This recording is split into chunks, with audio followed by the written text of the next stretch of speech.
Țin să vă precizez ceva, sunt un magnat, am bani, am mașină, ultimul regnet, am vilă și caut o fată frumoasă.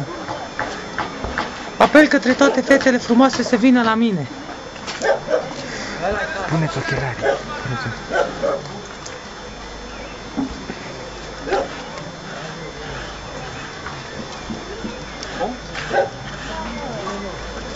Sunt tare în pulă, am un șomoioc.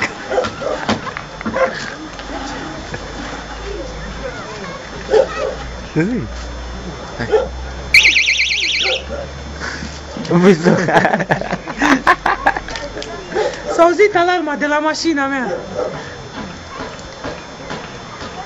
Și ce pot să vă mai spun? Câte femei ai?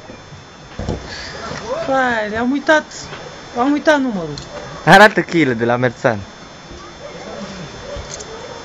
Claudiu? Hai.